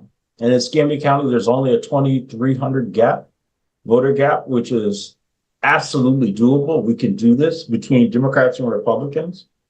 So it's not lost. We can do this. We just need to get folks out to vote. So if you have not voted, Tuesday is your last opportunity to go and vote, unless you have a vote by mail ballot that's sitting on your dresser. Then take that to the supervisor of elections office tomorrow or Tuesday, but no later than, please. Polls are open here in Escambia County from 7 a.m. to 7 p.m. And certainly what we can tell you is that I just want you to, if it gives you inspiration, to see, to tell you, for the first time in like 33 years, Republicans have had to knock on doors. They've never knocked on doors in this district because they don't need to, because they have the raw numbers and they're like, we got it.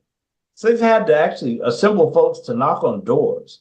They have text messages, and I want to see if I can find one of the text messages that they're sending out so you know why this is so critical. If I can find it, I want to read it and tell you so you can see exactly what's happening.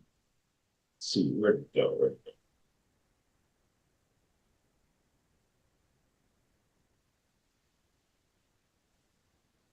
So I can't find it. But anyway, it said something like, the Democrats are turning out in droves. We need to get out and go vote. They had to have they tried to do a virtual rally with President Trump and Elon Musk and Petronas and Randy Fine, and they had to cancel it because the Republicans are just saying, but I'm saying that to say we have an opportunity to actually do something, and that's elect a Democratic representative, one that we have not seen since Earl Hutto in 1990 something.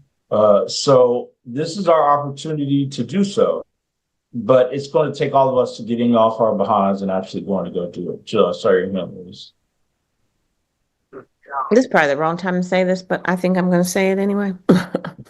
Not just that she's a Democrat, because I think it's so much bigger than that. We're happy she's a Democrat, but it's so much bigger than that. This will be the first time that you're going to have somebody that lives in District 1 and cares about District 1. This is going to be the first time that you have somebody that's in District 1 that you're going to be able to actually pick up the telephone and get a hold of, that's actually going to have offices. And I believe all 3 counties, if not 4 counties. It's going to be the first time that everyone will have somebody that fights for them. So it's not just, it's great, however, that we're going to have a Democrat. But I'd take Gay Vallimont if she wasn't a Democrat, because she's just that committed to everyone in our district. Sorry, go ahead. Yeah. The other thing I'll say about Santa Rosa County turnout is that in Santa Rosa County, the number of registered Republicans outnumbers registered Democrats more than 4-1, about 4.5. So for every 1 Democrat, there's 4.5 registered Republicans. But they're not outvoting us 4.5 times. They aren't. They're barely outvoting us 2 times. So if we can just get everybody who came out and voted for Kamala Harris, just if you voted for Kamala Harris, come on out again. Based on the way Republicans are turning out at this moment, if everybody who just voted for Kamala Harris came out and voted for Gay Vallimont, she would carry Santa Rosa County. Awesome. And I wanted to just read something, because there was a post made. Well, it's not, I guess it's on the site X, and X has Elon Musk's AI technology, and it's called Grok. I don't know how to do it. But it says the post that the AI made said that in Florida's first district special election, Democrats lead early voting with a 6.06 turnout versus 2.75% for Republicans. Based on vote by mail data, This mirrors the 6th district trend. Despite the district's GOP lead, Dems show strong engagement, though election day could shift the outcome. So we're seeing the numbers right now in each one of the counties, Escambia, Santa Rosa, and Okaloosa. We've already surpassed their vote by mail ballots. Each one of us, Democrats have mailed in vote by mail ballots at a higher number than Republicans. We haven't seen that. So there's an opportunity for us to see some change, but we've got to get off our behinds to do so. I know some families that I'm going to be calling specifically. I'm going to ask my mother to call because they're a whole family that I'm like, hey, they haven't voted. Why have they not voted? So they need to go vote. So we still have some work to do. So let's get off of our behinds. Let's shake some stuff. Let's make things happen, and let's see change the trajectory, certainly of Northwest Florida, but also the nation. And that's what I was. And we have a list of things, a reason why you should vote. And I'll go over it again. Elon Musk did not have a hearing, nor was he confirmed to the Senate. So I just want to throw that out there. But the list of things that we have that the reason you should vote, destruction of the Department of Education that covered 2.2 million children, the Consumer Protection Act, which protects you companies from raising interest rates to an enormous amount, to an exorbitant amount of money that will be taken from you through banks and all of that. Medicaid, which covers billions of dollars, would cover millions of people who cannot afford to pay their hospital bills in many instances. It also covers people with disabilities. So we definitely need to make sure that's protected. Social Security, some people, that's all they have to depend on is their Social Security check each month. It keeps them in, somewhat housed, even though when they pay their rent, a lot of time they have very little left after that to maybe get some food and pay, hopefully, their utility bills. The SNAP program, free lunch, those are things that we are covering. WIC, Women, Infant, and Children Food Healthily Supplemented Nutrition Program.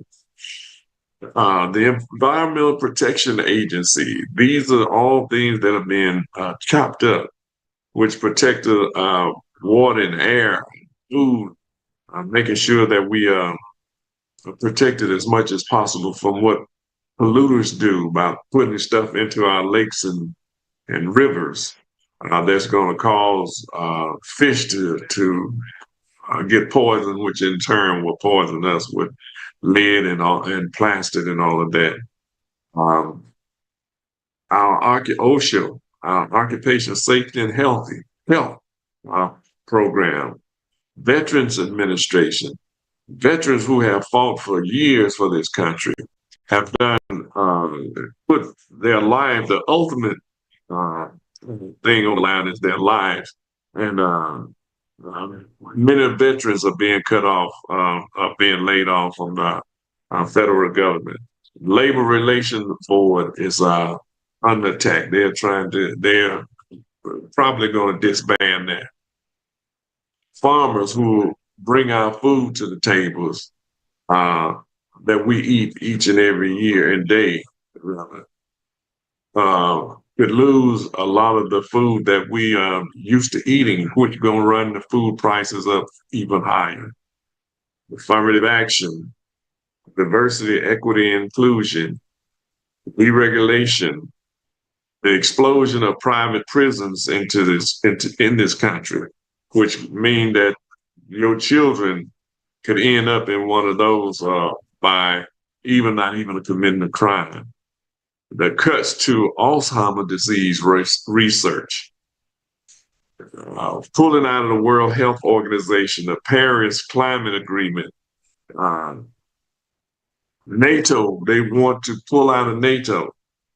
So, and HBCUs are in trouble if they can't get funding by the federal government because so many of our people who have graduated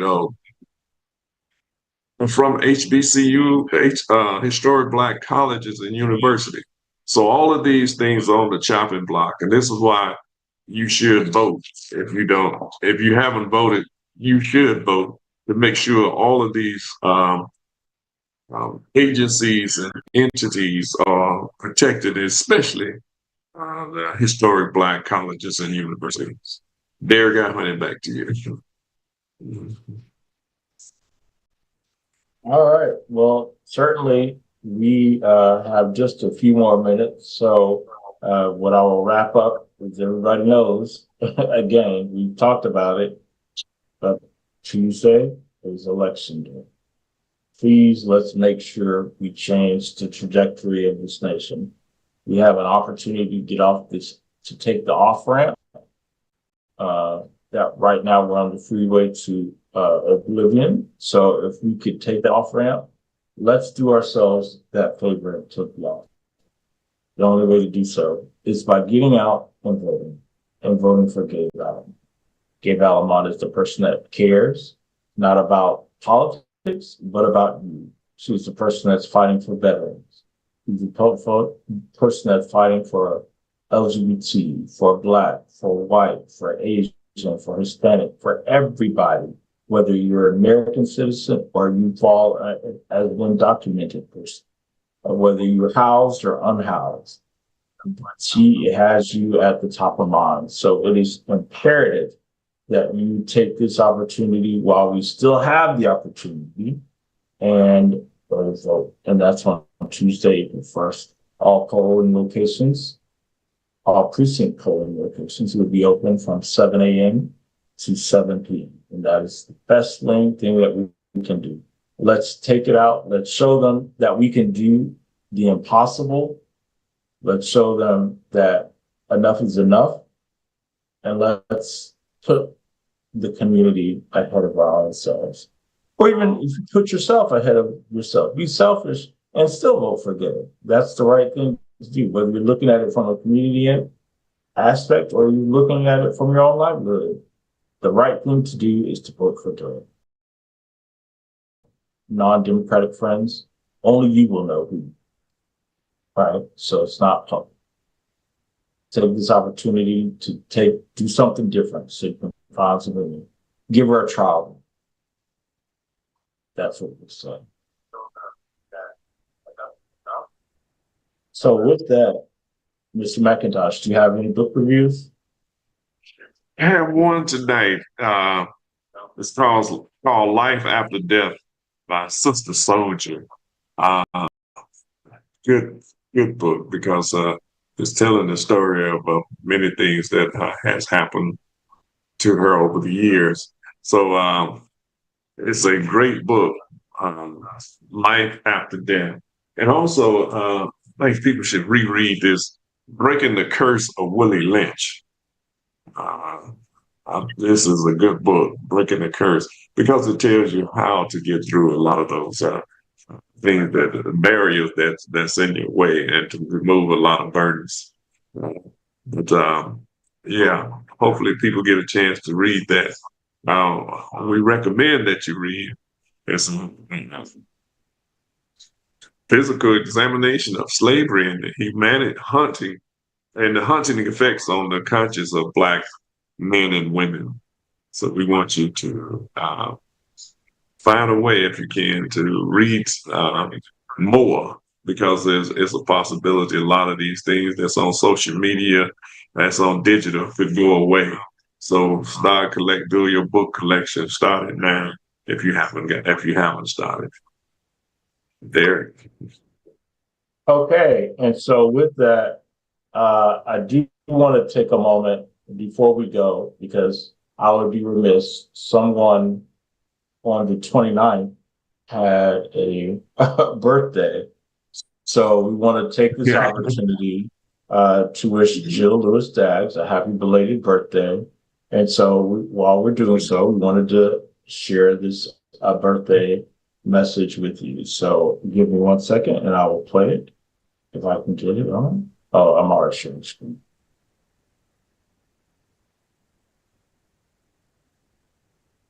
How many times can you hear the same lie before you start to believe it?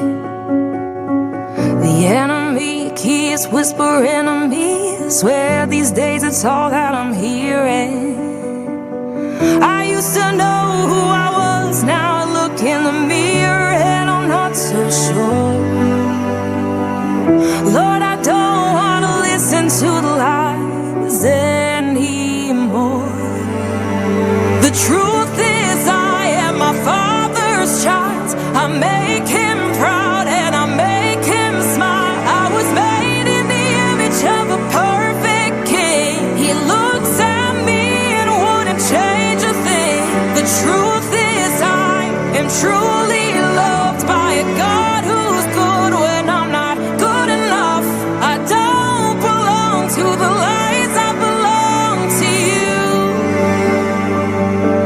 And that's the truth. When I feel like there's so much noise living rent-free in my head, heaven finds me in a still small voice and it sounds like grace instead. You remind me who I am when I look in the mirror and I'm not so sure.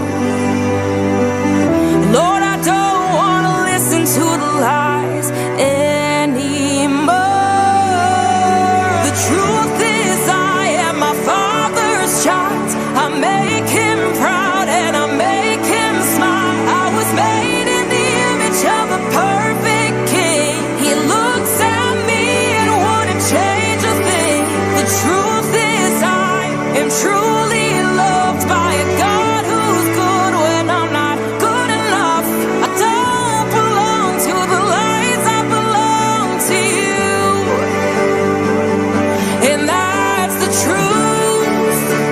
I know who I am, 'cause I know who you are. And I hold your truth inside of my heart. I know the lies are always gonna try and find me, but I've never been so sure. The truth is I am my Father's child. I make him proud and I make him smile. I was made in the image of a perfect king. He looks at me and wouldn't change a thing. The truth is I am truly loved by a God who's good when I'm not good enough. I don't belong to the lies, I belong. It's your birthday. It's the day that you were born. It's the day your mama brought you home. It's a special day. Let us celebrate. Ah, yeah. Happy birthday. Happy birthday. I'm gonna celebrate with you. Time to celebrate. Tell everybody. Come on, y'all. Come on and celebrate on your birthday. Come on, y'all. Hey. And many, many, many, many, many more.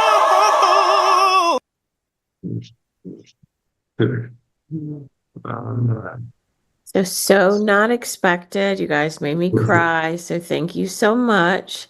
I have to tell you this. I know we're over time, Vernon, but I literally haven't opened a card, a Facebook, a nothing because I've been working so hard. So I was like, oh, I'll just celebrate my birthday. I don't know, maybe Monday, maybe the following Monday. I'm not sure. But I just want you guys to know, love the song. Let's go, K-Love. So y'all really know me, or Christina did that because you still say K-pop. So, but I love all of you guys, and you have no idea. And I was thinking, but they forgot my life, which is my kids, and then you got me with my kids. So I love all you guys, and I just cannot say thank you enough for all that you guys always do. You're always lifting me up, and I have another extended family right here in the Panhandle, and I love you guys. So thanks for making me cry. So you just pushed my emotional thing over, but it's for a good reason. So thank you. The next tears I have, let's hope it's on Tuesday when Gay Valmont wins. We all be crying for joy and happiness, but truly thank you. And I just want to add in there, Bill Snow sent me a message. He said he couldn't be here today. He will next Sunday prayerfully. He said, tell Jillian. I said, happy birthday belated. Oh, thank you so much. Thank you. I love you guys. All right, everybody have a birthday, good Judy. week. Thank And we will you. see you next time. Thank you, Vernon, for being gracious with us, being significant over time. Talk to you guys later. Have a great week. See you All next week. right. Goodbye.